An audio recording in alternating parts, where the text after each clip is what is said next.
Okay, well, welcome everybody to Solar Noon Tuesday. I'm Jay Warmke with solarpvtraining.com. And those of you who are not familiar with this format, what we do is I try and go through the week's events very quickly as to what's new in the solar industry over the last week or two. Then we'll recap a few of the upcoming webinars, upcoming conferences that are interesting for those of us who are interested in solar. And then we'll go into a deep dive on a subject that I find interesting, and hopefully you will as well. This week, we're going to be talking with Larson Lovdal, who works at NREL at the National Renewable Energy Labs. And we'll just find out what's happening there, what they're doing, what changes are in the work with the new administration, maybe. We'll see how candid he's going to be with us. So anyway, so let's go ahead and jump into the news for the week of June 8th, 2025. Recent tariff actions by the Trump administration have caused a sharp increase in battery prices, according to Q2 Storage Pricing Insights report from ANSA. And ANSA is a solar and storage company. This battery price spike is the sharpest single jump in battery energy storage prices since 2021, a time period that included the post-pandemic supply chain disruptions. Now, as of 2024, China currently accounts for about 60% of the world's lithium-ion batteries that are used in electric vehicles, as well as stationary electric system backup. In 2018, the first Trump administration imposed tariffs on batteries made in China. In 2020, the tariffs on lithium-ion batteries and those related products rose from 7.5% to 15%. And by May of 2024, they had increased to 25%. Well, in April of this year, Trump announced that he was putting in place an additional 125% tariff on products from China, raising the tariff on batteries up to 150%. This action effectively froze all battery exports to the United States. In May, Trump reversed that position, lowering the additional tariffs to 30%, which still meant that there was a resulting tariff on batteries from China of about 55%. Now, despite that rollback, and because of the continued uncertainty of tariff actions, suppliers continue to protect their margin through contract contingency clauses, this according to the Q2 storage report. As a result, prices for both AC and DC storage systems have increased 68% in the first part of this year.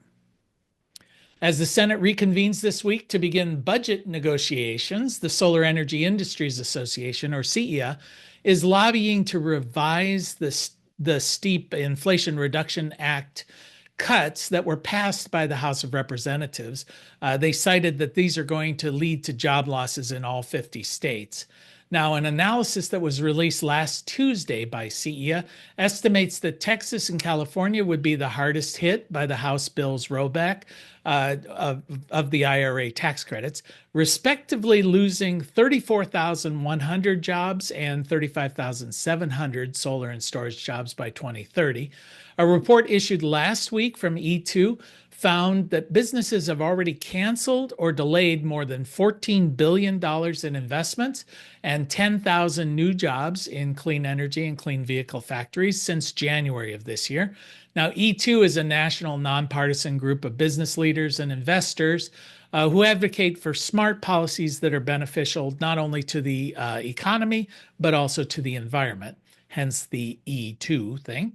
Republican congressional districts have been experiencing the most renewable energy project cancellations. More than 13,000 jobs and over $12 billion in clean energy projects have been canceled so far in Republican districts this year. The analysis also found that the House passed tax bill could trigger the closure or cancellation of 331 factories and erase $286 billion in local investments in American communities, according to CEA. And the Senate, in its wisdom, is set to start budget hearings this Tuesday. That's today. The Trump administration has stated that they hope to have this budget in place by July 4th, so they can go on vacation. Residential solar and storage provider Sunnova recently filed for Chapter 11 bankruptcy protection. Sunnova is the second national residential solar company to file for bankruptcy this month, reflecting the challenges faced within the industry as it struggles to cope with higher interest rates, and incentives that were cut in the largest market in the country, which was California, and fears of subsidy rollbacks at the federal level. Sunnova works with local installation companies to offer customers solar through third-party ownership contracts, where the homeowners lease the project from Sunnova. The company owes some solar installers to which it subcontracts upwards of $75 million at this point, according to the bankruptcy filings. Sunnova revealed in SEC documents that they laid off 718 workers, or approximately 55% of their workforce, on May 30th. And residential and home improvement financing platform Mosaic has also just filed for Chapter 11 financing or bankruptcy protection. Mosaic offers homeowners financing options for solar storage and other sustainable home improvement projects. The company has a network of contracting partners as well as financial institutions that offer this financing. Mosaic says it intends to complete a restructuring and recapitalization process supported by its existing lenders. Mosaic blames macroeconomic challenges, which is basically their way of saying high interest rates and unsupportive legislation, which is mild, at the federal level have impacted its access to capital. And well, storm clouds may be threatening. Yeah, it's all good news here for solar, right? Threatening the solar industry in the US.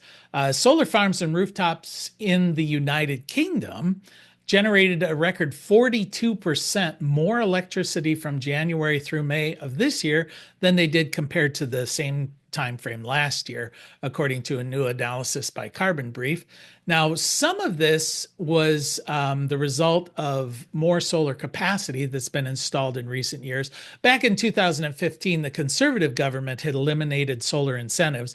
Well, when the liberals came in, they reinstated these, and there's been a bump in installation, bringing it up from about 14 gigawatts to about 20 gigawatts.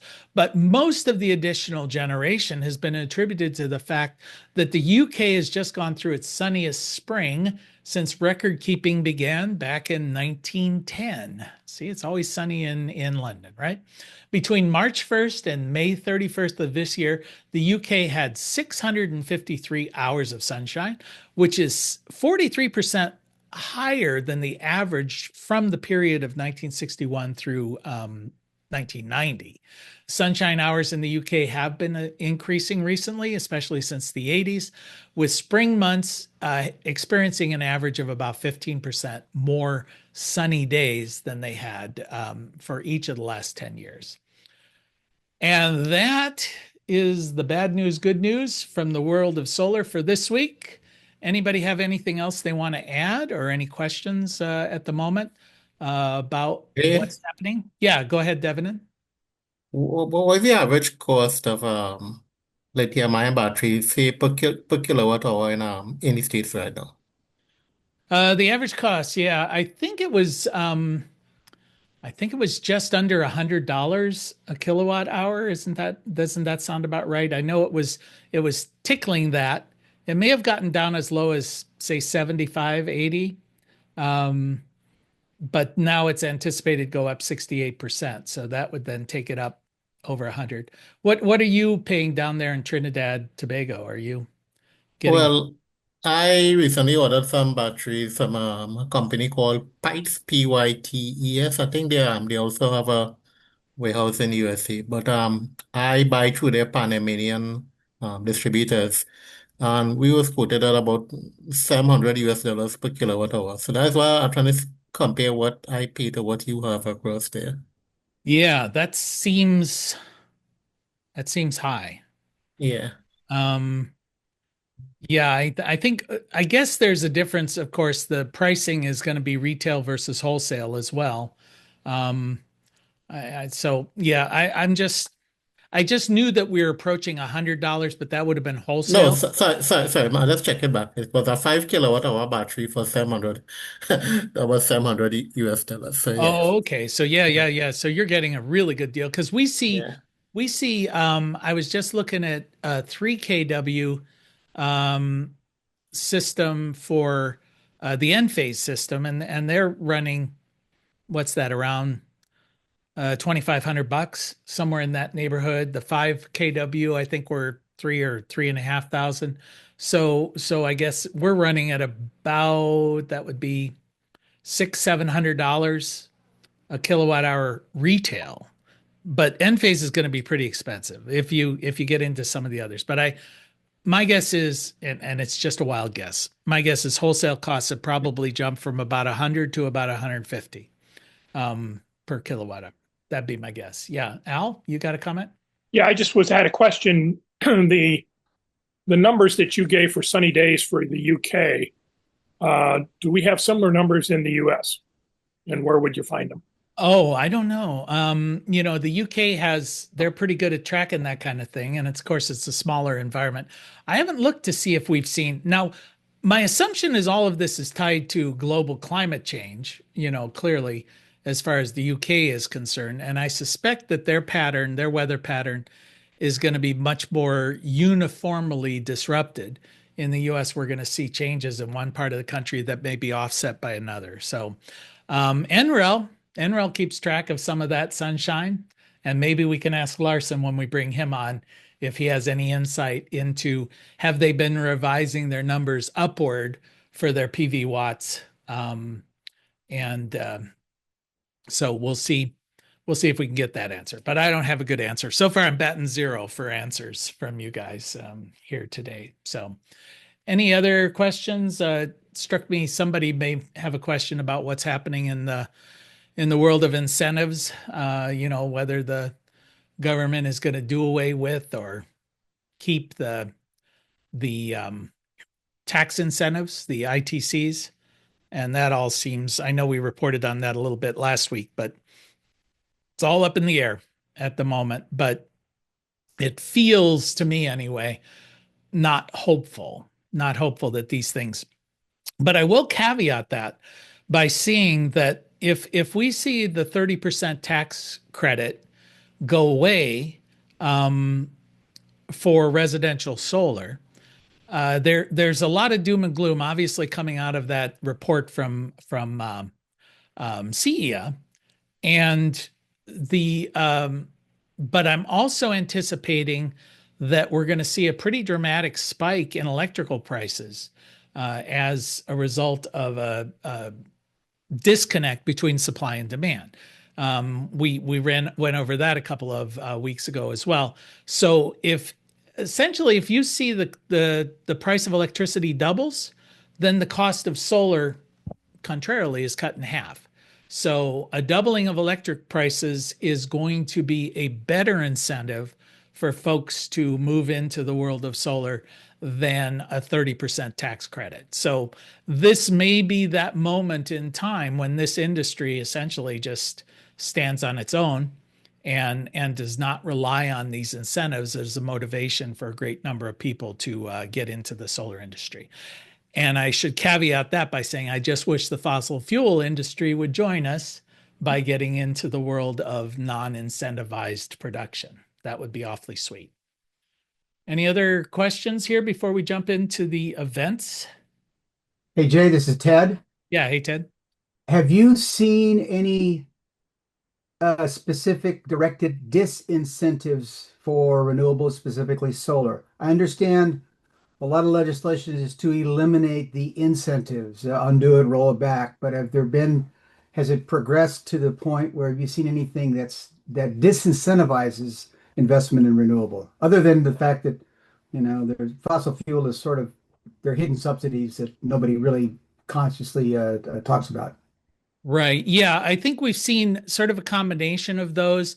Of course, the at the federal government, this bill that was just simply passed by the House and needs to go on to the Senate, the budget, They threw in a couple of poison pills. These were still around incentives. Basically, how would you qualify for the incentives?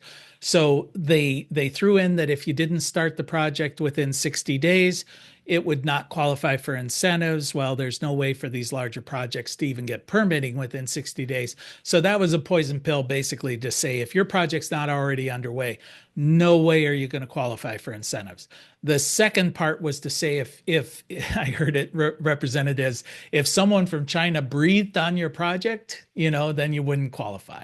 So if you use one nut, one bolt, one piece of equipment in your project that came from China, the government could come in and say you didn't qualify. So those are ways of basically completely eliminating all incentives with pretending that you didn't. But there have been some actions in Texas, for example, where they were trying to pass legislation that said for every kilowatt hour that's produced by wind and solar, you have to produce it by natural gas or coal. So the same group of folks who say that the government shouldn't be in the business of picking winners and losers are in the business of picking winners and losers. They're saying we want this stuff to be generated by fossil fuels. We know, or they don't admit this, but solar is kicking everyone's butt, and we see that 95% of all of the systems installed in the country last year are wind and solar. And it's not because of these incentives. It's because it's cheaper. It's just simply cheaper. So if they would let market forces prevail, then wind and solar would continue to do just fine. So we're seeing that at the localized level. We're seeing it here in Ohio, where, they've turned it over to township trustees and county commissioners to kibosh different. They're giving them the right to veto wind and solar, where they do not have the same right to veto oil and gas projects within their district. So you get township trustees who are saying that the solar project is taking away the sun, and they're saying you can't do it here. So you get very uninformed people being given the power to veto these systems. So I think you're going to see a lot of this. The thought process is death by 1,000 cuts. Let's turn it over to the local level, and we can try and destroy it there. So that's where we're at. But the bottom line is it's always about the money. And I just feel eternally hopeful on solar because it is far and away the cheapest option. And in many respects, it's the only option. Because as we've discussed before, there is as long as a 5-year wait period for a natural gas generating turbine. So if you wanted to start up a natural gas system, well, fine, but you're going to have to wait 5 years to get your product. If you wanted to do nuclear, small nuclear, there's going to be an 8, 10, 11-year process to get all of that in place.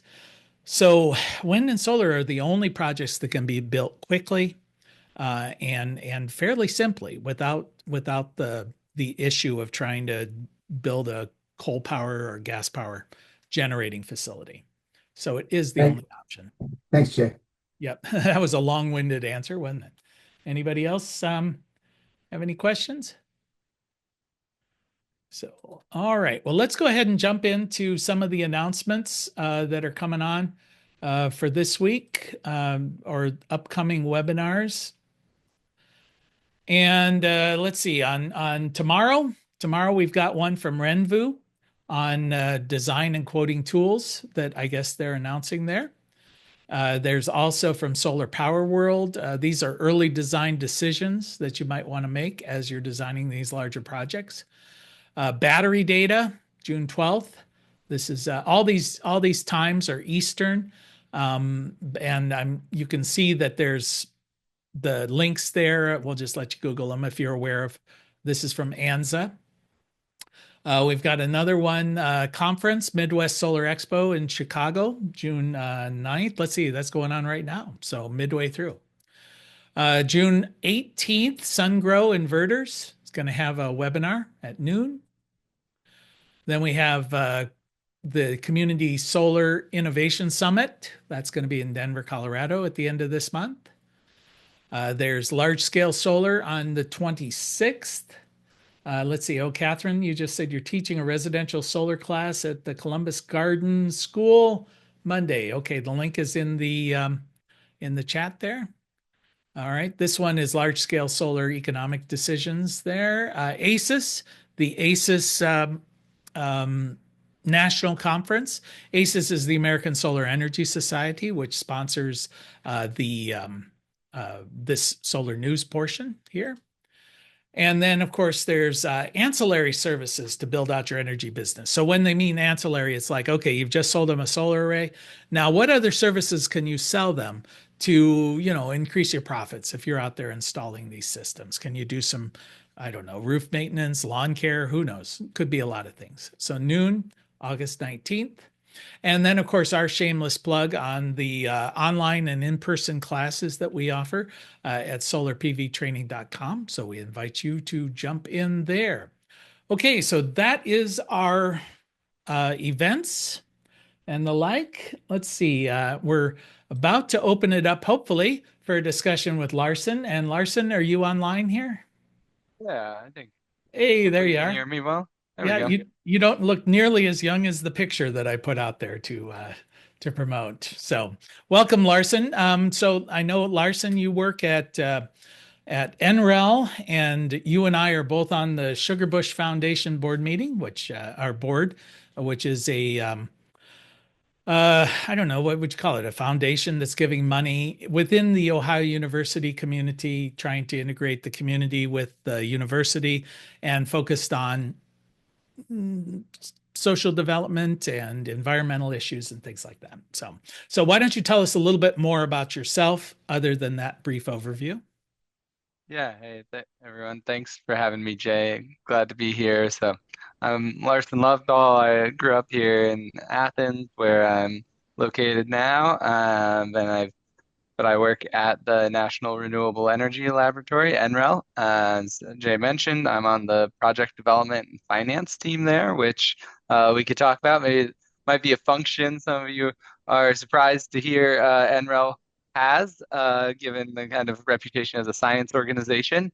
I've been with the lab just about a couple years, and I just have to be very clear that today I'm joining Jay as a board member of Sugarbush, a community member. Somebody who's happy to talk to you, but very much as a private citizen. I don't speak for NREL nor for the Department of Energy or any of the U.S. government. So With that that's the caveat. disclaimer. That's the disclaimer that the lawyers gave you to say that you're keeping your job, right? Absolutely. So yeah, well, I guess most of us who are online here and watching this video, who are interested in solar, we certainly heard of NREL. I mean, NREL is they run PV Watts, which I use almost daily, and then also we'll see studies out there from NREL about everything solar, and I'm sure a lot of things that aren't solar that I don't care about, so I never look at. So, but I guess before we get into detail, do you know? I mean, the question was raised earlier, have we seen sunlight increasing here in the United States? And it seems to me that might show up on the PV Watts system with a steady increase in insolation across the board. Is that something that's come across, your radar? So, beauty of NREL, a very large organization, many smart people maintaining different things. I personally certainly do not maintain PV Watts, though I do also use it often as well. Um, I want to look and see so the way PV Watts works is it goes back to the underlying data set that NREL maintains, which is called the National Solar Radiation Database. And that is where that data would actually live. Is that reflected?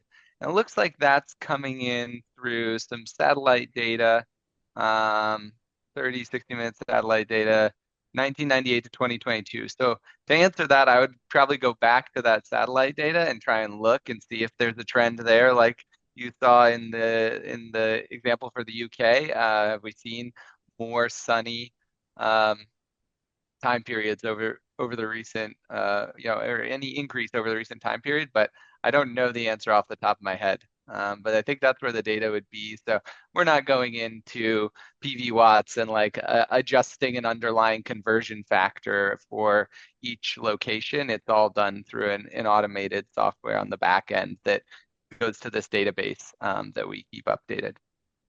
And first off, just to be clear, NREL is a governmental body, right? So the data and the information that they give out is public domain information, essentially. So it could be sucked into any number of programs. And I see it like in open solar and those kind of programs that would take that insulation as part of the design, but probably hundreds of other applications that I couldn't even imagine what they are. So Yeah, AI training, right? I think I'll hopefully not bore everyone, but for a moment, just to be very precise. So NREL is technically the Alliance for Sustainable Energy, which is a nonprofit. It's a joint venture of a couple corporates and some universities that operates NREL on behalf of the Department of Energy. So we have a prime contract with the Department of Energy, but we are technically this separate nonprofit. So I'm not an employee of the Department of Energy, but the Department of Energy, for instance, owns all our land and buildings. They own my computer, but I don't work for them. I'm a contractor.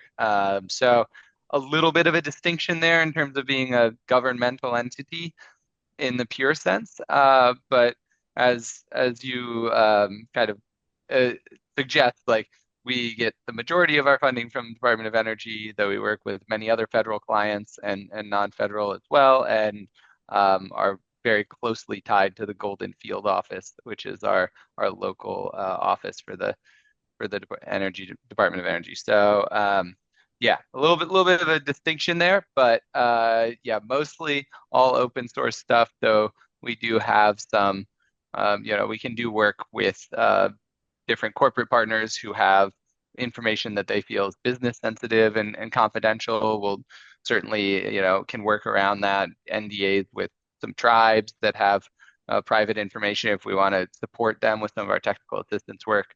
And then if we were to do any classified work, for instance, for Department of Defense or other federal components, that information stays private. So we do some just kind of internal or private work as well. Okay. Well, currently you're working remotely there from Athens, but I understand that NREL is headquartered in Colorado. So could you give us a sense of, I know you used to work out there.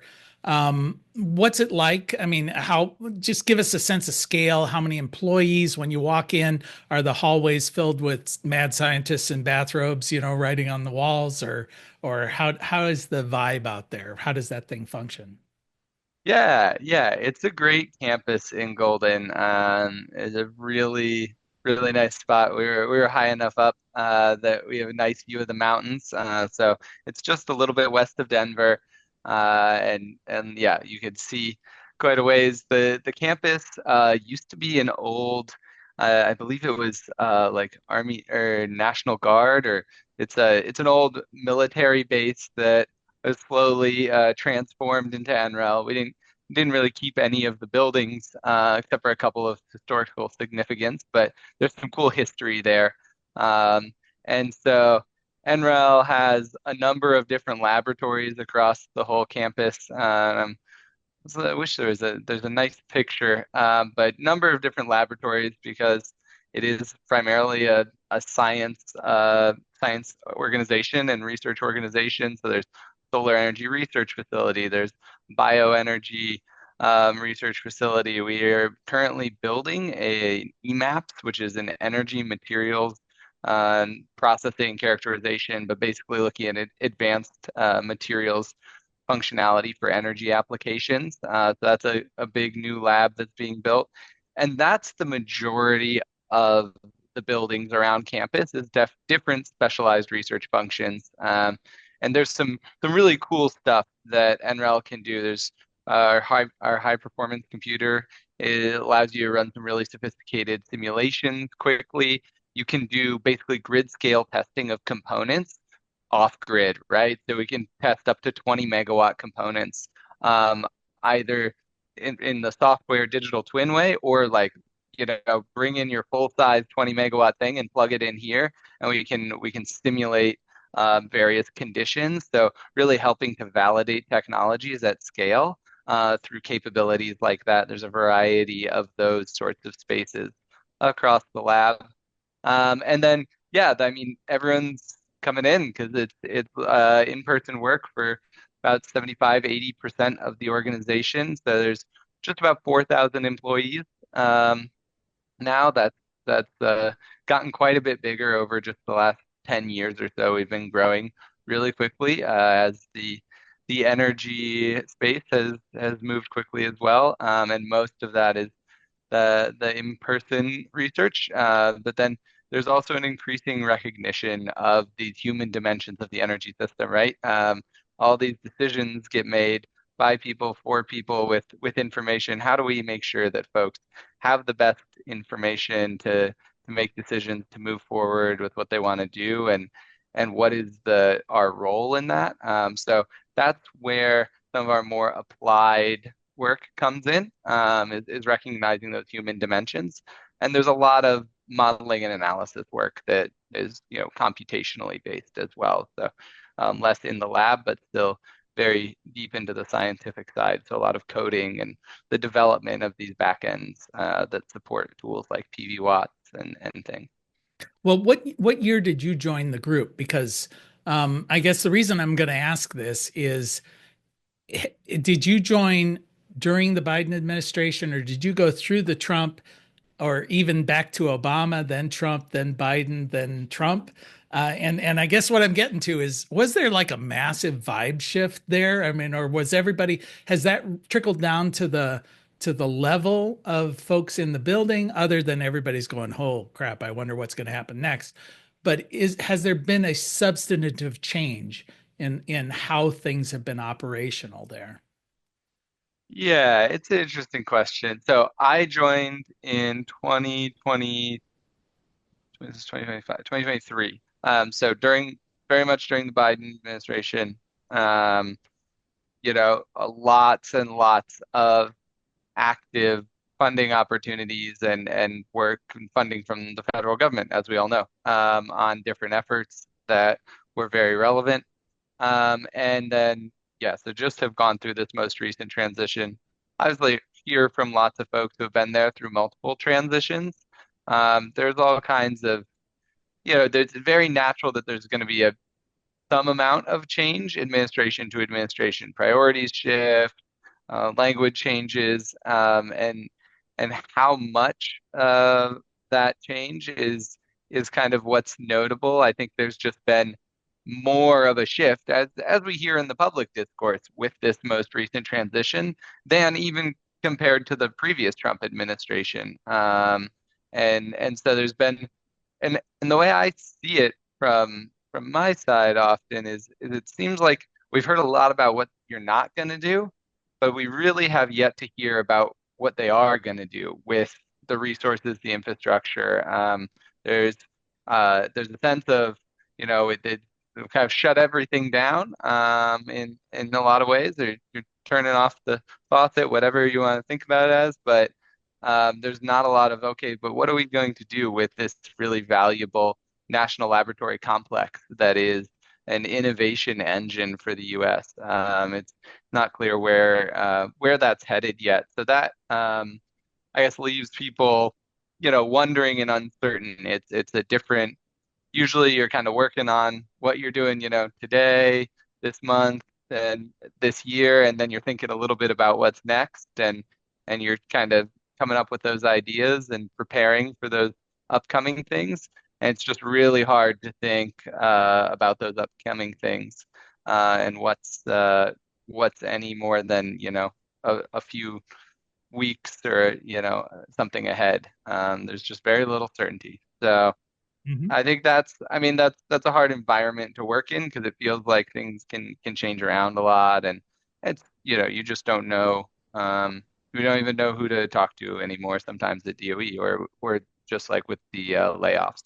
A lot of the people we work with are gone, and you email someone who you were working with on a program, and you just don't hear back or something. So I suspect that's part of the yeah. goal.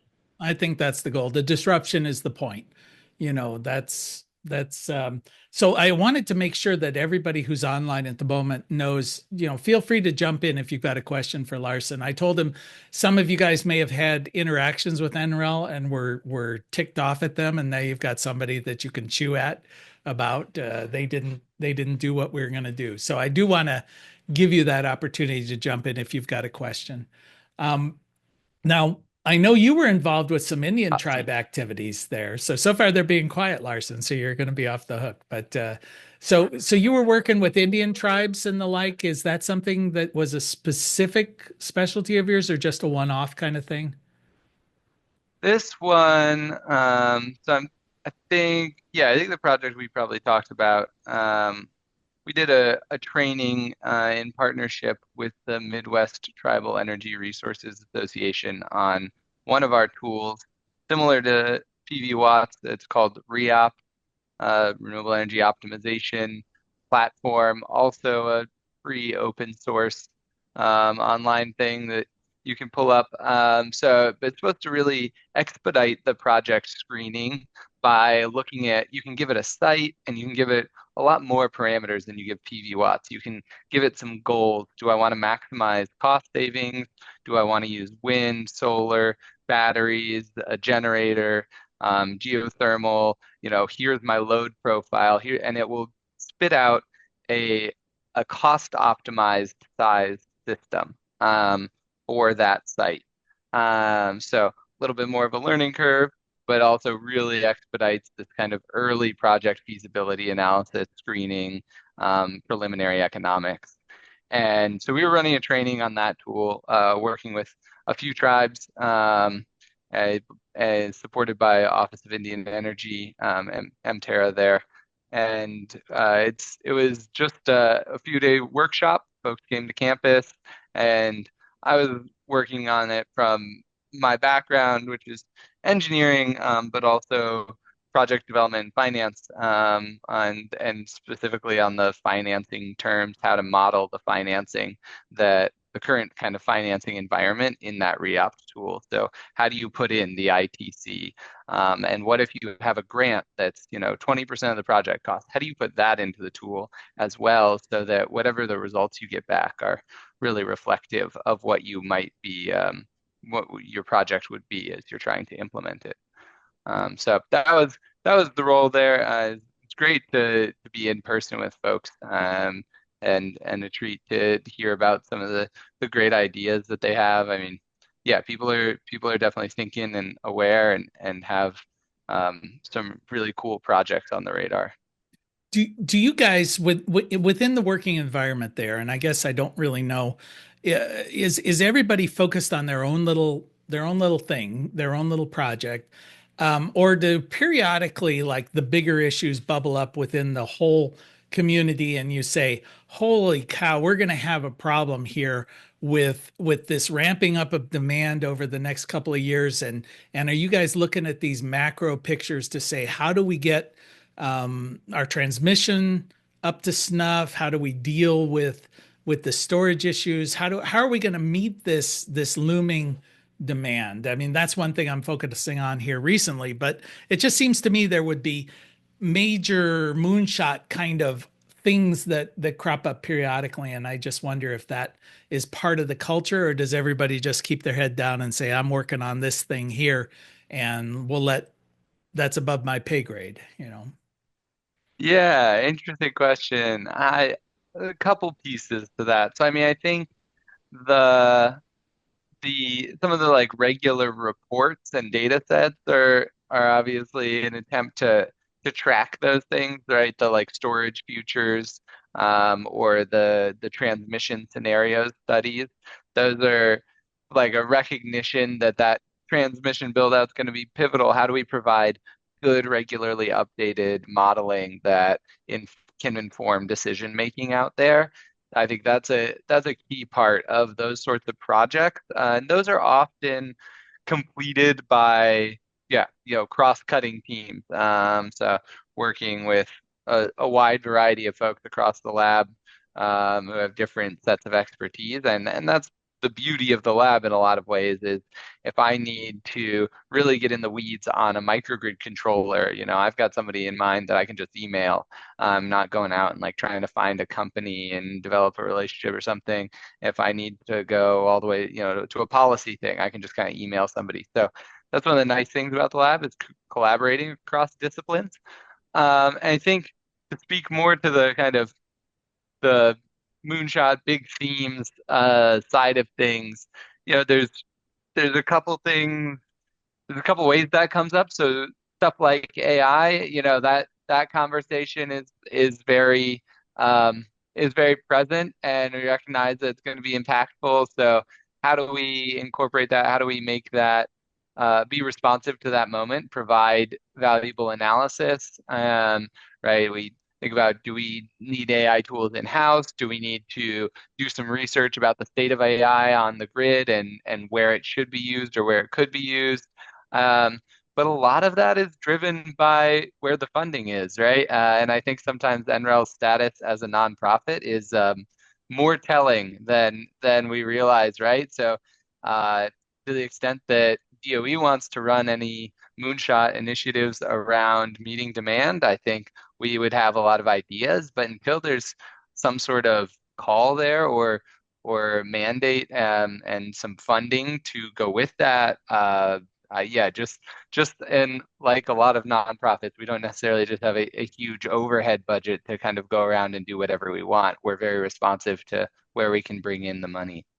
Yeah, it's interesting you mentioned AI because that was something I think about and worry a bit about, especially in a research institution like yours, where if you become dependent on AI, then how much assurity do we have that the information that you're researching is going to be accurate? Because I'll give you an example. I was doing some work and I was using a Microsoft Copilot, right? Yeah. And it's got a cute little British accent, and I can say, "Hey, Copilot, what about this and what about that?" And it talks back to me, and it makes me feel like I'm not friendless. So anyway, so I just said, just on a whim, I said, "Hey, Copilot, could you give me an update of the major news stories that are happening in the world today?" And it went through this whole litany of things. There's been a massive earthquake in Japan, and this thing has been disruptive and all of that. And when it finished this litany, I said, "Hey, Copilot, how many of those things you just told me are true?" And it said, "Sorry, Jay, nothing I just said was true. I have no access to the internet, so I have no awareness of current events." And I was like, "Really, dude?" It's like, and it actually said, "My bad," and I was thinking, okay, this is just dumb. I mean, it's like, so we're kind of in this world of dumb AI. And I'm worried that people are getting out ahead of their skis on this, and they're saying, "I'm going to use these tools, but these tools that I depend on, it's like using a GPS that drives you into a lake." I mean, you've got to have some sort of guardrails to protect, against the fact that we're still in a transition and we're still dealing with dumb AI. Yeah. Yeah, I think I'll continue to pull on your driving example there for a little bit, right? Because that GPS is fine if it's broken as long as, yeah, you're still pressing the gas and the brake and you have the steering wheel in your hand and a good clear windshield. But that's where, yeah, using AI where you don't have quite a bit of visibility and quite a bit of understanding of the subject matter or what's coming out of it and your ability to check that, that's more like, yeah, you're going to end up driving into the lake because you can't see out that windshield and you're just, doing whatever that GPS tells you. And that's definitely one of the big dangers. And that's something that's very actively discussed is how, yes, this is a valuable capability, clearly, and how do we use it in a sensible way given the limitations and the transitional phase, and what should we be preparing for, what's next, right? As a lab, that's like, what do we need to make it the most useful and valuable to the DOE and to the nation as a whole, and what research can we do to advance that? Mhm.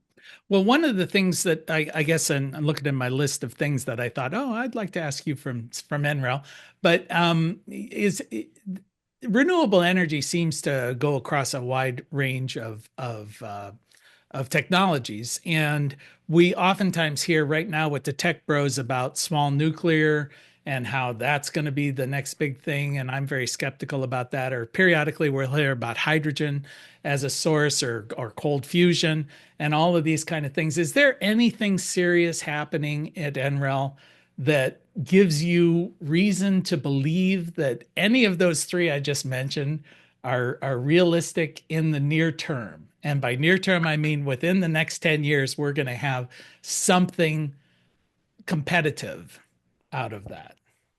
Like 5 to 10 years. All right. So just beyond hypothetical, right? Everything 5 years out is hypothetical. So this is good. There's still lots of possibilities. So I mean, there's a couple pieces to this. One is that the DOE lab complex is very big. So like all the small modular reactor work and the nuclear work, um, the nuclear for power, that pretty much lives at Idaho National Lab. And by design and kind of expertise and specialization development over the years. So I would say there isn't much going on at NREL in that genre, but it is not necessarily indicative of its promise or not. But I will talk about it a little bit from my kind of my academic side. When I was at Michigan, I did a national scale optimization study on least cost ways to meet load for heavy duty vehicles. If you were to electrify a serious portion of heavy duty vehicles, and now you have this gas station in the middle of nowhere that used to be a light bulb and a pump and a big tank of diesel that's now something like a, factory scale electricity load because you have these big theoretical heavy duty vehicles coming to charge up all of a sudden. And what's the least cost way that you would do that? So we're looking at expanding the grid and adding, least cost resources. And at the time, the results of that were very much that I was like, say, if you could deliver small modular reactors at the cost that people had talked about, they would be a great application there. I think since then we've seen the if you can deliver part be the big question, right? As we all know, the theories that have been put forth, I think shortly after that, we were looking at new scale reactors, right? Their prices doubled. Their project in Utah was canceled, and all of a sudden you see things not starting to pencil again. So I think in terms of small modular reactors, they probably have some of the the clearest near term opportunity, I think, too, because you do see like big players, right? GE Hitachi is building some for Ontario Power, and Ontario just made another decision to move forward there. There's a number of kind of sophisticated players with large balance sheets and that are industrial manufacturers of this type of equipment that are going after it in addition to the small startup phase stuff. I think that I don't have a clear like percentage of success that I put place on those, but I think it's probably the most near term or concrete of these. Um, Hydrogen, fusion, I will defer to whichever theoretical physicist is on the line. That's at least, it's definitely not in the near term in my mind. I think science is Well, moving forward and it's exciting, but I definitely don't see it near term.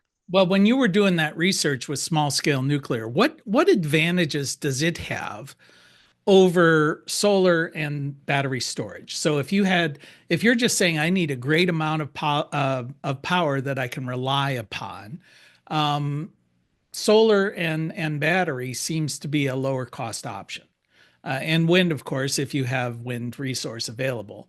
But the advocates of solar or of nuclear seem to come back to that decision that that's the right option. But I don't get it. I don't see what advantage it has other than perhaps footprint. Um, Yeah, this is great. I'm glad I read the news this morning. read a report from the Clean Air Task Force that put out about why LCOE is not the right metric. And I'm not that that's what you're advocating, but that was kind of why. If people want to Google the report, I will try and Well, I'll also pull define up the LCOE, which link too. is the Thank levelized you. cost of energy, right? Levelized cost of energy. Um, and so this is where the case study with Ontario Power was coming from. So they were taking a look at the levelized cost of energy of a solar, wind, battery alternative portfolio, or proceeding with this small modular reactor project. And yes, on a levelized cost of energy basis, right, total cost of the lifetime divided um, the by the energy produced, the wind and solar was cheaper. But once that was and that was at the facility scale, I believe, right? So if you look at all the generation facilities, but once they started to factor in all the additional transmission they would have to build to have a well-meshed grid where those resources could theoretically serve enough of the same points in order for it to actually be effective in providing a reliable grid. And once yeah, mostly I think it was building that transmission and the risk and the additional impact inherent with that.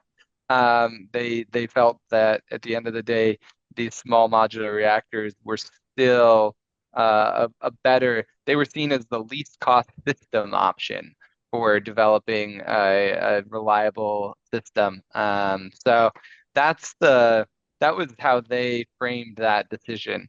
I'm sure they Yeah, added in externalized costs and potential risks and things of that nature, since they're cherry picking which costs they want to deal with. I would say that the other issue that I have with nuclear is the next nuclear accident anywhere in the world grinds to a halt that industry for probably the next decade or 2 decades or whatever, just as we've seen in every nuclear accident from Chernobyl through 3 Mile Island to Fukushima.